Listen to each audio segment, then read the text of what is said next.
রাজ্যের ছবিটা বিভিন্ন স্কুলে স্কুলে চাকরি হারার প্রভাব। প্রধান শিক্ষক তিনি ঘন্টা বাজাচ্ছেন, কোনো স্কুলে বিজ্ঞান বিভাগ পুরোপুরি বন্ধ, আবার কোথাও আবার 11-12 এর ফিজিক্স, বায়োলজি এবং ইংলিশ ক্লাস হচ্ছে না, কারণ এই ক্লাসগুলো নেওয়ার শিক্ষকই নেই। বিপাকে একাধিক স্কুল।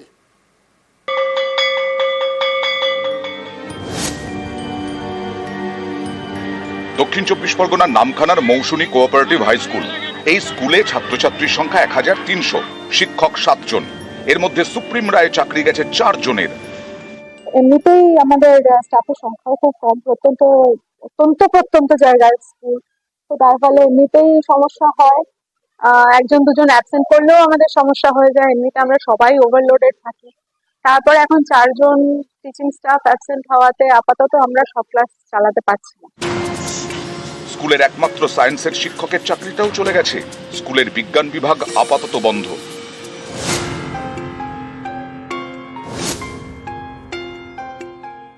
শিক্ষক না থাকার কারণে আমাদের স্কুলের যে সায়েন্স এবং ম্যাথের যে ক্লাসগুলো ওগুলো হচ্ছে না। তারপর যে জায়গায় স্কুলে আমাদের রোজ 8টা করে ক্লাস হতো, ওই জায়গায় কখনো 4টে, 5টা, 6টা এরকম ক্লাস করে স্কুল ছুটি হয়ে যাচ্ছে। বর্তমান যা সংকটজনক অবস্থা, সেই অবস্থাতে আমরা এখনো নিজেরা কি করব ভেবে উঠতে পারছি না। তবু ম্যানেজিং কমিটিকে নিয়ে বসেছিলাম, চিন্তা ভাবনা হচ্ছে কিছু একটা তো ব্যবস্থা করতেই হবে যদি স্কুলটাকে রানিং রাখা যায়।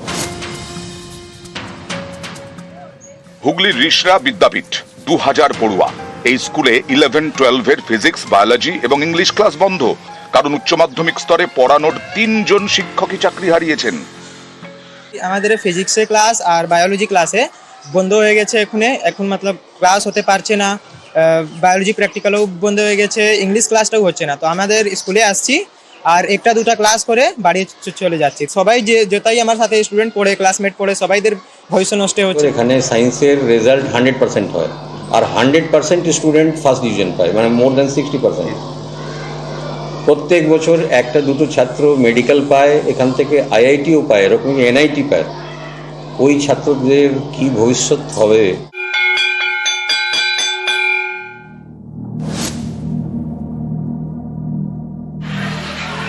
ঘন্টা বাজাচ্ছেন ভারপ্রাপ্ত প্রধান শিক্ষক।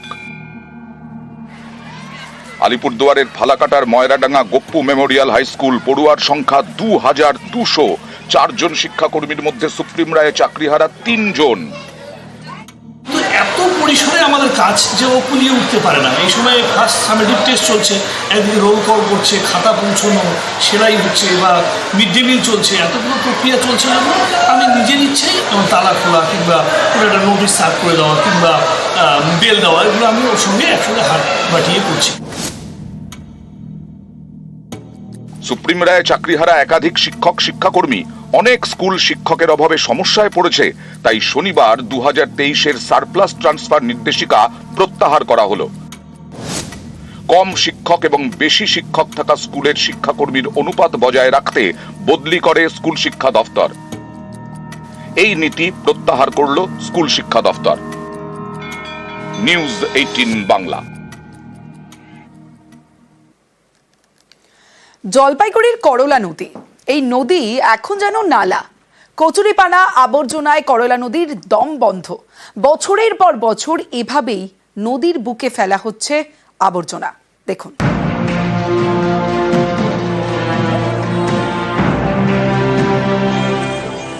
নদীর পরে ফেলা হচ্ছে আবর্জনা।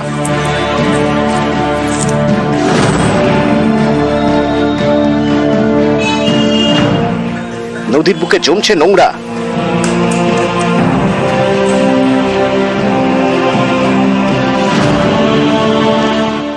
নদীর পাড়ে স্তূপ স্তূপ আবর্জনা, থার্মোকলের পাহাড়।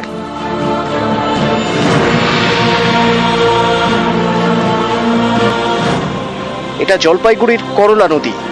জলপাইগুড়ি পুরো এলাকার 14 কিলোমিটার জুড়ে এই নদী বয়ে গিয়েছে। কচুরিপানা আবর্জনায় নদীর দম বন্ধ।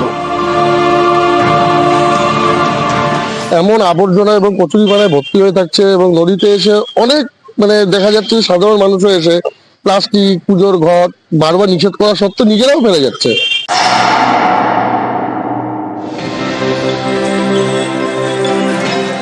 নদীর পাড়ে ফেলা হচ্ছে নোংরা। ব্যাগে করে নোংরা এনে ফেলছেন বাসিন্দারা। তো নদীতে ফেলালেন কেন নোংরাগুলো? নদীতে ফেলাতে দিচ্ছে না, নদীতে ফেলা যায় না, সাইডে তো এইখানে ফেলা দিচ্ছে। নদীতে ফেলাইছেন কেন? আমি তো জানি না তো। নদীর পাড়ে আবর্জনা ফেলছিলেন এক ব্যক্তি, ক্যামেরা দেখে সেই আবর্জনা আবার ব্যাগে ভরে নিয়ে যান।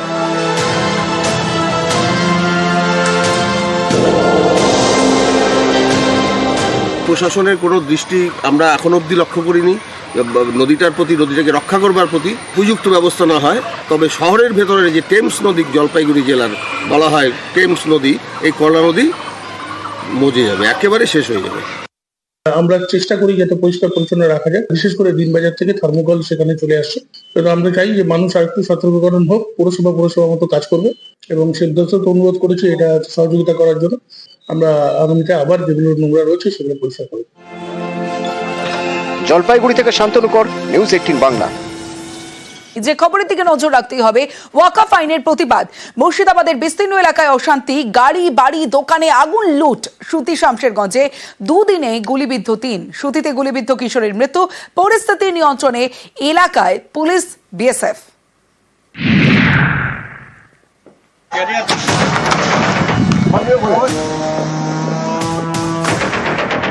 পুড়ে খাক সরকারি বাস।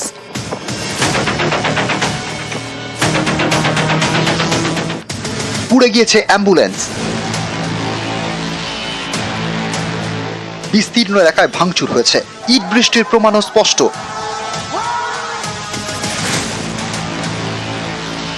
এসব ছবি মুর্শিদাবাদের বিস্তীর্ণ এলাকায়। ওয়াকফ আইনের প্রতিবাদে শুক্রবার উত্তেজনা ছড়ায় মুর্শিদাবাদের সুতি শামশেরগঞ্জে।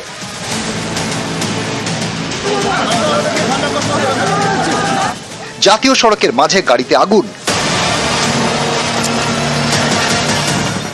সরকারি বাসে আগুন,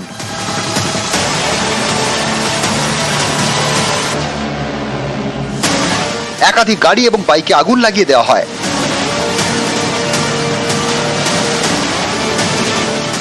বাদ যায়নি অ্যাম্বুলেন্সও। এভাবেই শুক্রবার উত্তেজনা ছড়ায় সুতি শামশেরগঞ্জে। শনিবারও স্থানীয়দের মনে আতঙ্ক।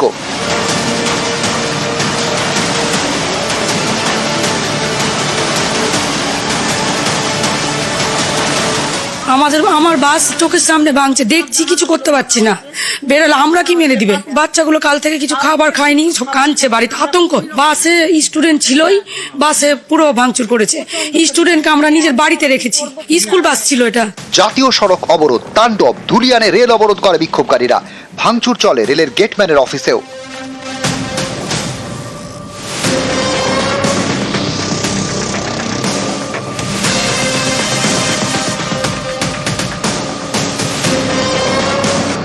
ভেঙে ফেলা হয় রেল গেট, জ্বালিয়ে দেওয়া হয় রেল কর্মীর বাইক। স্টেশন মাস্টারকে বলে আমরা নিজের প্রাণ বাঁচানোর জন্য আমরা বেরিয়ে গেছিলাম। আমার ডিউটি শেষে মনোজ কুমার সাহু বলে একজন ছিল, সেও কিন্তু প্রাণ ভয়ে পালিয়ে গেছে। সে কিন্তু এখানে ছিল আমার সাথে আর কি। বিক্ষোভ অবরোধের সঙ্গে শুক্রবার লুটপাটও চলে মুর্শিদাবাদের বিস্তীর্ণ এলাকায়। ধুলিয়ানের এক শপিং মল লুট করে বিক্ষোভকারীরা।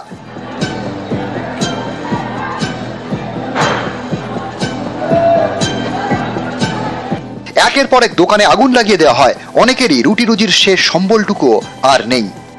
প্রশাসন ছিল তখন, তো আমরা তো ছিলামই না, ঝামেলা থাকি না। আমরা দোকান লাগিয়ে বাড়ি গেছি, বাড়ি থেকে ব্যাস কিছু তো বাঁচাতে পারিনি।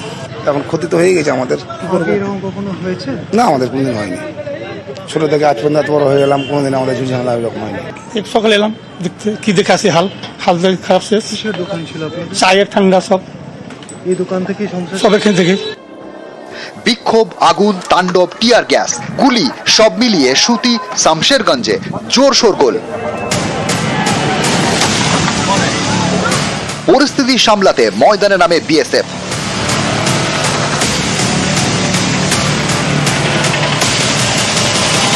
শনিবার জাতীয় সড়ক স্বাভাবিক। প্রণব বন্দ্যোপাধ্যায় এবং অমিত সরকার, নিউজ 18 বাংলা।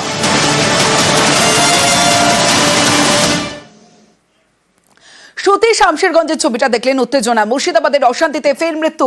যে ছবি এখনো পর্যন্ত দেখতে পাচ্ছেন, এই অশান্তির পরের মুহূর্তের ছবিগুলো এখনো দগদগ করছে, আর এরই মধ্যে ফের মৃত্যু। এবার সুতিতে মৃত্যু হলো গুলিবিদ্ধ কিশোরের। কাল সুতির সাজুর মোড়ে গুলিবিদ্ধ কিশোর সহ দুজন, আজ হাসপাতালেই মৃত্যু হলো গুলিবিদ্ধ কিশোরের। আমি সরাসরি চলে যাব, আমার সঙ্গে আমার প্রতিনিধি প্রণব বন্দ্যোপাধ্যায় রয়েছে, কথা বলবো প্রণবের সঙ্গে। প্রণব, তার মানে নিহতের সংখ্যা বেড়ে হলো 3।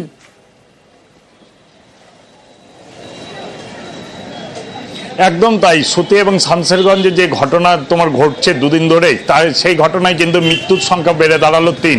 আজকে গতকাল রাত্রিবেলাতে সুতিতে তোমার পুলিশের গুলিতে দুজন গুলিবিদ্ধ হয়েছিল, যাদের মধ্যে একজন ছিল নাবালক এবং অন্যজন ছিল তোমার একজন কিশোর।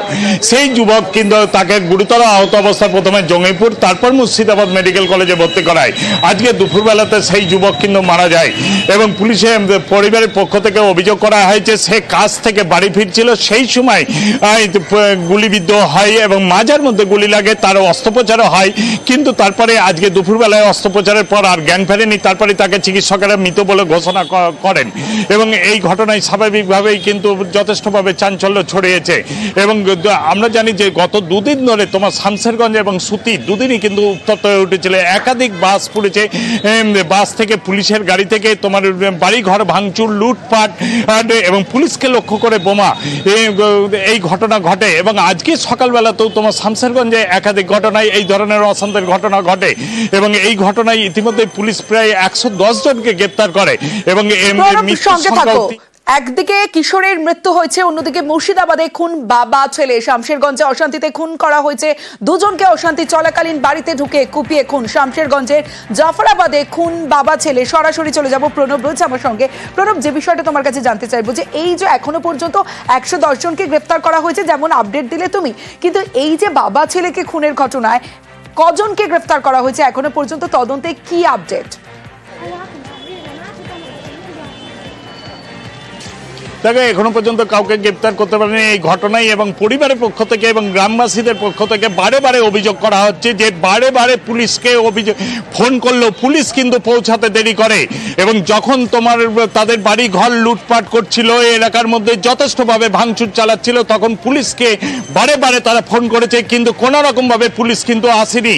এবং তারপরে কিন্তু তার ছেলেকে এবং বাবাকে যখন কুপিয়ে খুন করে, দেহ পড়ে থাকে, তারপরেও তারা বারে বারে ফোন করেছে, তারপরেও কিন্তু পুলিশের দেহ আসেনি। প্রায় ঘন্টা 3 পর পুলিশ ঘটনাস্থলে দেহ যখন তুলতে যায়, তখন কিন্তু পুলিশকে ঘিরে তারা বিক্ষোভ দেখাতে শুরু করে এবং তাদের অভিযোগ পুলিশ যদি আগে আসতো তাহলে এই দুটো প্রাণ অন্তত পক্ষে হারাতে হতো না। এবং তারপরে তারা কিন্তু ক্ষোভে ফেটে পড়ে এবং দেহ তুলতে বাধা দেয়। যদিও পুলিশের সঙ্গে গ্রামবাসীদের তারপর আলোচনা করে যে উপযুক্ত যারা দোষী তাদেরকে গ্রেপ্তার করাবে, এই আশ্বাস পাওয়ার পরে কিন্তু তারা দেহ তুলতে দেয় এবং তারপরে তাই দুটো দেহ নিয়ে তোমার জঙ্গিপুর মহকুমা হাসপাতালে নিয়ে যাওয়া হয় এবং সেখানে কিন্তু চিকিৎসকেরা মৃত বলে ঘোষণা করে এবং তারপরে ময়না তদন্ত করে ইতিমধ্যে গ্রামে আপডেট দিচ্ছ তুমি আমাকে, যখন আমরা 3 জন এখনো পর্যন্ত মুর্শিদাবাদের অশান্তিতে নিহতের সংখ্যা 3, তখন ফের শামশেরগঞ্জে গুলি চললো এবং সেই গুলিতে এক কিশোর সহ 2 জন আহত, যারা হাসপাতালে চোখের স্বাধীন রয়েছেন। কি আপডেট, কি অবস্থা তাদের এখন, কেমন আছে সেই কিশোর সহ আরো একজন?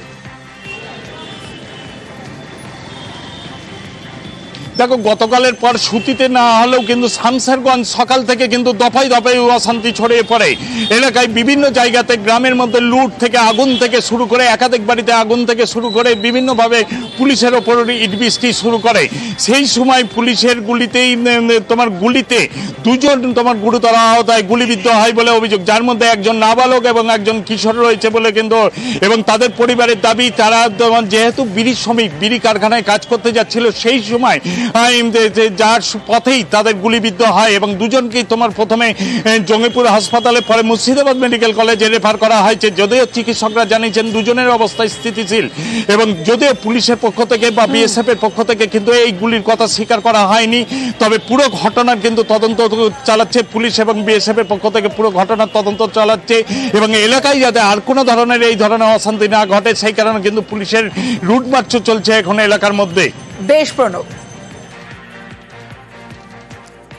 বাংলো মোড় আমাদের শামশেরগঞ্জে, ঠিক আছে, ওখানে পুলিশ রোড ব্লকেড হয়, ন্যাশনাল হাইওয়ে ব্লক হয়, পুলিশ ইন্টারভেন করে, কিন্তু তারপরে পুলিশের উপরে আক্রমণ হয়। আপনারা দেখেছেন অনেকক্ষণ ধরে পুলিশ প্রচণ্ড সংযত থেকে আমাদের যেরকম যা ড্রিলে আছে সব রকম ফোর্স মিনিমাম থেকে ম্যাক্সিমাম অবধি we try to follow that drill. তো লাঠি গ্যাস সব রকম চালানো হয়। ইন দ্য মিন টাইম যেটা হয়, ক্রাউড আরও এক্সাইটেড, আরও ভায়োলেন্ট হয়ে যায় এবং গভর্নমেন্ট আমাদের প্রপার্টিজ আছে, ইভেন পাবলিক বাস আছে, এগুলোতে অগ্নিসংযোগ, দোকানপাটে ভ্যান্ডালিজম, অগ্নিসংযোগ এরকম ঘটনা আরম্ভ হয়। 3 ঘন্টা এরকম চলার পরে পুলিশের ওপরও প্রচুরভাবে অ্যাটাক হয়ে যায়। Then to save property and life of people as well as the police personnel, 4 round কালকে সুজার মোড়ে আমাদের পুলিশ 4টে রাউন্ড ফায়ারিং করে এবং আমাদের কাছে খবর আছে 2 জন তাতে ইনজার্ড আছেন। 2 জনই কিন্তু আউট অফ এখন অবধি আছেন, হাসপাতালে আছেন, and as of now they are stable and they are out of danger. আজও থমথমে সুতি শামশেরগঞ্জ, যে ছবি আপনাদের দেখাচ্ছি, প্রচুর পুলিশ মোতায়েন করা হয়েছে, র্যাফ নামানো হয়েছে। তবে সাজুর মোড়ে কড়া নিরাপত্তা, আরো নিরাপত্তা বাড়ানো হলো সুতির সাজুর মোড়। সাজুর মোড়ের কথা কেন বলছি? কারণ সাজুর মোড়েই গুলিবিদ্ধ কিশোরের আজ মৃত্যু হয়েছে। এলাকা জুড়ে চলছে নাকা তল্লাশি। সরাসরি চলে যাব, অমিত সরকার রয়েছে আমার সঙ্গে, অমিতের সঙ্গে কথা বলবো। অমিত, সকাল থেকে আমরা থমথমে পরিস্থিতি দেখেছি, র্যাফ নামানো হয়েছে এবং সাজুর মোড়ে বিশেষ করে আরো আলাদাভাবে মানে বাড়ানো হয়েছে নিরাপত্তা। কি ছবি এই মুহূর্তে উঠে আসছে? দেখো, সকাল থেকে আটোসাটো নিরাপত্তা ছিল সুতি থানা এলাকার সাজুর মোড়ে এবং বিকেল গড়াতেই আমরা দেখলাম সেখানে রাজ্য পুলিশের বিশেষ বাহিনী স্ট্যাকো তাদেরকে দিয়ে রুট মার্চ করানো, তাদেরকে ঘটনা সেই সাজুর মোড়ে নিয়ে আসা এবং একই সঙ্গে র্যাফ। এছাড়া আমরা দেখেছি ডিআইজি পদমর্যাদার অফিসার অমিত কুমার রাঠোর, তিনিও সেখানে ছিলেন। গতকাল তিনিও ইনজিওর্ড হয়েছেন। আজকে রাজ্য পুলিশের তরফে জানানো হয়েছে যে গতকালের ঘটনায় 18 জন পুলিশ কর্মী জখম হয়েছেন এবং আমাদের আজকে যে ছবি আমাদের ক্যামেরা ধরা পড়ছে দেখা যাচ্ছে ডিআইজি পদমর্যাদা অফিসার অমিত কুমার রাঠোর, তিনি নিজে গতকাল ইনজিওর্ড হয়েছেন। তিনি ইনজুরি অবস্থাতে আজকে কিন্তু সেখানে ডিউটি করছেন এবং বিকেল বাড়ার সাথে সাথে যেখানে নিরাপত্তা যেমন আটোসাটো করা হয়েছে এবং একই সঙ্গে নাকা চেকিং বা নাকা তল্লাশি চালানো হচ্ছে। এবং জানিয়ে রাখবো ইতিমধ্যেই বেশ কয়েকজনকে ইতিমধ্যে আটক করা হয়েছে রাজ্য পুলিশের তরফে বা সুতি থানার তরফে, যাদের কাছ থেকে মোবাইল বাজেয়াপ্ত করা হয়েছে। এবং মোবাইল বাজেয়াপ্ত কেন করা হয়েছে? সূত্রের দাবি তাদের মোবাইলে বিগত কয়েকদিনের অশান্তি সংক্রান্ত বিভিন্ন ভিডিও তাদের মোবাইলে রয়েছে, ছবি রয়েছে। তাদের গুজব যাতে তারা না ছড়াতে পারেন সেই জায়গাতে কিন্তু জোর দেওয়া হচ্ছে রাজ্য পুলিশের তরফে। সেই জায়গা থেকে তাদের ফোন বাজেয়াপ্ত করা হয়েছে বা মোবাইল বাজেয়াপ্ত করা হয়েছে, তাদেরকে আটক করা হয়েছে কারণ তারা কোনো উপযুক্ত জবাব তারা কিন্তু পুলিশের কাছে দিতে পারেননি। তাদের ফোনে কেন এই ধরনের সকল ভিডিও তারা রয়েছে, এমনকি বেশ কয়েকজন রয়েছে যাদের নিজের মোবাইল নয় অন্যের আত্মীয়ের মোবাইল নিয়ে তারা রাস্তায় বেরিয়েছিলেন। বেশ অমিত।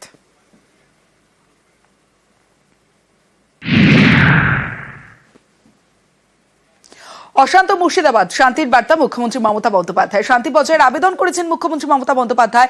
সংযত থাকার আবেদন মমতা বন্দ্যোপাধ্যায়ের। কেন্দ্রের আইনের জবাব চান কেন্দ্রের কাছে বলে বার্তা মমতার। আর কি বার্তা দিয়েছেন মুখ্যমন্ত্রী মমতা বন্দ্যোপাধ্যায় জানাবেন আবির ঘোষাল রয়েছে আমার সঙ্গে। আবির, তবে এদিনকে তিনি তার এক্স হ্যান্ডেলে একটি পোস্ট করেছেন এবং যে পোস্টের মধ্যে দিয়ে আবেদন জানানো হয়েছে যাতে প্রত্যেকে শান্ত এবং সংযত তারা যেন থাকেন। মমতা বন্দ্যোপাধ্যায় তিনি যেটা করে দিয়েছেন যে ধর্মের নামে কোনো অধার্মিক আচরণ বরদাস্ত করা হবে না এবং যারা প্রত্যেক মানুষ যারা রয়েছেন তাদের প্রত্যেকের প্রাণ মূল্যবান। রাজনীতির স্বার্থে তারা কেউ রাজনীতির স্বার্থে দাঙ্গা লাগাবেন না এবং দাঙ্গা যারা করছেন আসলে তারা সমাজের ক্ষতি করছেন। একই সঙ্গে তিনি দাঙ্গায় যারা উস্কানি দিচ্ছেন তাদের বিরুদ্ধে আইনগত ব্যবস্থা রাজ্য প্রশাসনের তরফ থেকে নেওয়া হচ্ছে। কোনো হিংসাত্মক কার্যকলাপ রাজ্য সরকারের তরফ থেকে প্রশ্রয় দেওয়া হবে না। এছাড়া যে আইনের বিরুদ্ধে অনেকে উত্তেজনা দেখাচ্ছেন সেই আইনটি রাজ্য সরকার করেনি, আইনটি কেন্দ্রীয় সরকার করেছে, তাই উত্তর যা চাওয়ার কেন্দ্রীয় সরকারের কাছে চাইতে হবে, এই প্রসঙ্গের কথা তিনি উল্লেখ করেছেন। বেশ।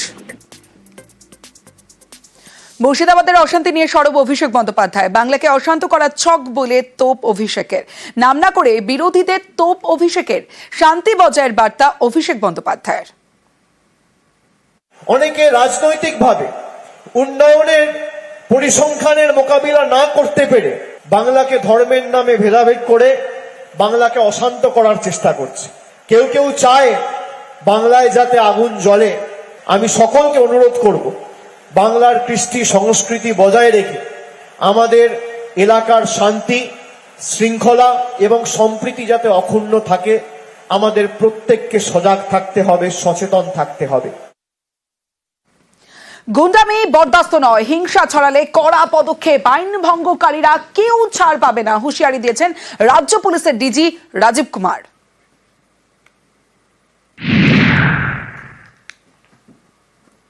জঙ্গিপুর এরিয়াতে কমিউনাল ডিস্টারবেন্স দেখা গিয়েছে। গভর্নমেন্ট দিক থেকে খুব ক্লিয়ার এটা আছে, কোনো রকম হুলিগানিজম বরদাস্ত করা যাবে না। We are dealing with this situation very strongly. Demonstration, then destruction of public property and then it to communal angle. যদি কেউ এক্সট্রিম পর যাওয়ার চেষ্টা করবে, we will deal it very very strongly. Stand by the people যাদের damage হয়েছে, that will be taken care of. শান্তি ফেরাতে সব রকম পদক্ষেপ নিচ্ছে পুলিশ। সাধারণ মানুষের নিরাপত্তা ও সরকারি সম্পত্তি রক্ষা প্রধান লক্ষ্য। গুজব ছড়াবেন না, গুজবে কান দেবেন না, বার্তা রাজ্য পুলিশের প্রধানের। Rumors have to stop. People have to don't believe in rumors. This time we are fighting a situation where all of us need to be together. We need to understand that it is a fight between good and bad people. যারা বদমাশি করছে, যারা যে কেউ hooligan করে, যারা miscreants আছে, মিসchievous people আছে, we will deal with them very very strongly. কোন রকম অশান্তি ছড়ালে কড়া হাতে ব্যবস্থা, হুঁশিয়ারি এডিজি আইন শৃঙ্খলারও। আমাদের যত সিনিয়র অফিসার আছেন, ADG level officer, IG level officer আছেন, more than a battalion of specialised forces are station in Jangipur. 118 peoples have been arrested so far, আর 18 জন আমাদের পুলিশ ইনজুরি আছে। আমাদের যত রিসোর্স আছে, we are committing whole heartedly to ensure that peace prevails. যারা যারা হুলিগানিজম করেছে, যারা যারা ভায়োলেন্সে ইন্ডালজ করেছে, none of them will be spared. Whoever it might be, peaceful procession, peaceful protest is okay with us. But if you have done violence, you will face consequences. We will deal with it very strongly. We have already started their action. সারা রাত red হয়েছে, but let's first control the situation together.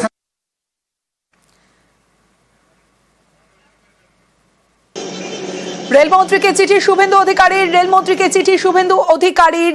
সুতি ধুলিয়ানে NIA তদন্ত চেয়ে চিঠি দিয়েছেন শুভেন্দু অধিকারী। চিঠিতে ঠিক কি উল্লেখ করেছেন বিস্তারিত জানাবে আবির, রয়েছে আমার সঙ্গে। আবির, গতকালও দেখতে পাওয়া গিয়েছে যে বিভিন্ন রেল স্টেশন জঙ্গিপুর মহকুমার অন্তর্গত সে জায়গাতে প্রচুর লাইনে বসেছিলেন।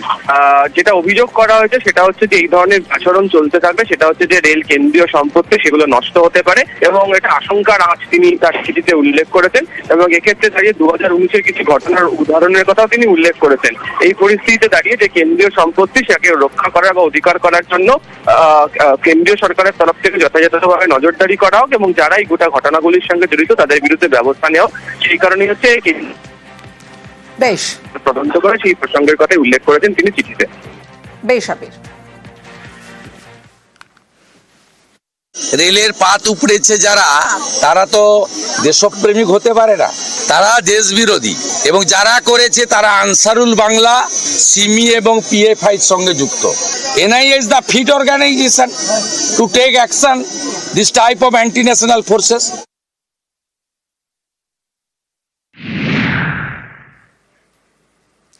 অশান্তিতে 355 তরচা। সুতি শামশেরগঞ্জে গন্ডগোলে তুঙ্গে তরচা। বিজেপির বিরুদ্ধে উস্কানির অভিযোগ তৃণমূলের। বিজেপি যেটা চাইছে যে এই ওয়াকফ বিল নিয়ে সাম্প্রদায়িক উস্কানি দিয়ে সমাজকে ভাগ করে দাও, সেই ফাঁদে পা দেবেন না, সেই ফাঁদে কেউ পা দেবেন না। রাস্তায় দাঁড়িয়ে দোকান পুড়িয়ে ইট মেরে ওয়াকফ বিল প্রতিরোধ করা যায় না। যারা এখানে করছেন তারা বিজেপিকে সাহায্য করার চেষ্টা করছেন, যারা করছেন তারা বিজেপির হাত শক্ত করার চেষ্টা করছেন। পাল্টা তৃণমূলকে তোপ সুকান্ত মজুমদারের। বিজেপি কোনো সময় 356, 355, আজ অব্দি বিজেপি একবার 356 জারি করেছে, তাও নিজের স্টেটকে ভাঙার জন্য। কোনো বিরোধীদেরকে ক্ষমতা থেকে সরানোর জন্য আমরা 356 ব্যবহার করি না, এটা আমাদের নীতিগত সিদ্ধান্ত।